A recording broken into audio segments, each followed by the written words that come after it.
राज्याचे मुख्यमंत्री देवेंद्र फडणवीस यांचा अमरावती शहरामध्ये भव्य रोड शोला सुरुवात झालेली आहे। आपल्यासोबत मुख्यमंत्री स्वतः आहे।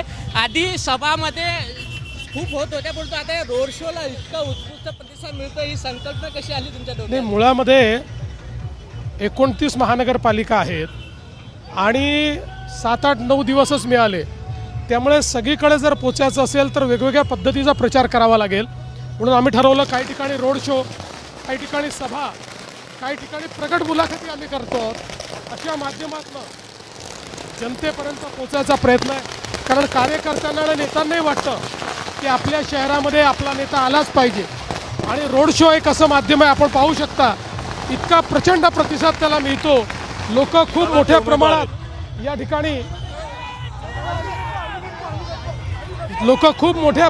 ठिकाणी प्रतिसाद देतात, आपण पाहू शकता।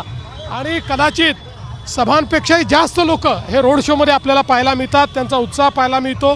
आणि त्यातनं एक गोष्ट मात्र स्पष्ट होते की आता लोकांनी मन बनवलेलं आहे, भाजपच्या हाती अमरावतीची सत्ता पुन्हा येणार।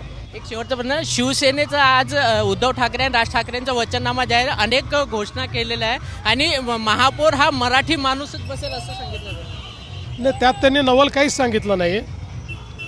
खरं म्हणजे त्यांची मराठीची परिभाषा काय माहीत नाही, कारण बुरखेवाली महापौर बनेल असं म्हटल्यानंतर त्याच्यावर ते रिॲक्ट नाही करू शकले, त्याच्यावर त्यांनी काही उत्तरही दिलेलं नाही। आणि त्यांचा जो जाहीरनामा आहे तो मी अजून पाहिला नाही, कारण जो जाहीरनामा इम्प्लिमेंटच होणार नाही तो बघून मी करू काय? त्यांना लोक निवडूनही देणार नाहीत। 25 वर्ष त्यांच्या हाती महानगरपालिका असताना त्यांनी काहीच केलं नाही, तर आता या 5 वर्षात ते काही करतील अशी लोक का अपेक्षा ठेवतील? त्यामुळे त्याच्यावर सविस्तर मी जेव्हा जाहीरनामा पाहील त्यावेळेस त्याच्यावर बोलेल, पण मी तुम्हाला सांगतो त्यांची क्रेडिबिलिटी, त्यांची विश्वासार्हता संपलेली आहे। शेवटचं तुमचं मामाचं गाव आहे, लहानपणापासून तुमचं इथेच गेलेलं, विशेष लक्ष तुमचं अमरावतीवर असते, यावेळेस काय प्लॅन आहे अमरावतीसाठी? अमरावती शेवटी आपलं पश्चिम विदर्भाची राजधानी आहे आणि विशेषतः भाऊसाहेब पंजाबराव देशमुखांनी ज्या प्रकारे शिक्षणाचा प्रचार आणि प्रसार करून या ठिकाणी शिक्षण खालपर्यंत रुजवलं आहे, त्यामुळे अमरावतीला एक मोठी संधी आहे। आमचा हा प्रयत्न आहे एक आधुनिक अमरावती तयार करायचं।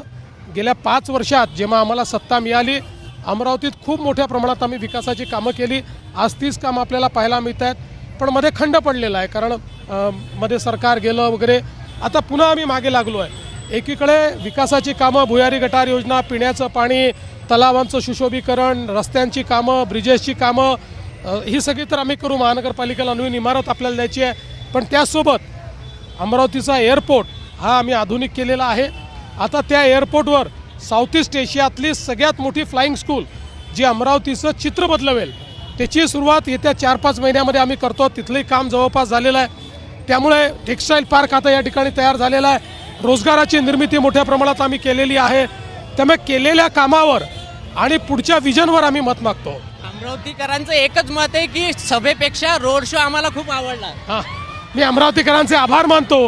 रोड शोला त्यांनी जो अभूतपूर्व प्रतिसाद दिला आहे त्याबद्दल त्यांचे आभार आहेत। तर हे होते मुख्यमंत्री देवेंद्र फडणवीस। कॅमेरामॅन अमोल देशमुखचा प्रणय निर्माण, एबीपी माझा, अमरावती। एबीपी माझा, उघडा डोळे बघा नीट।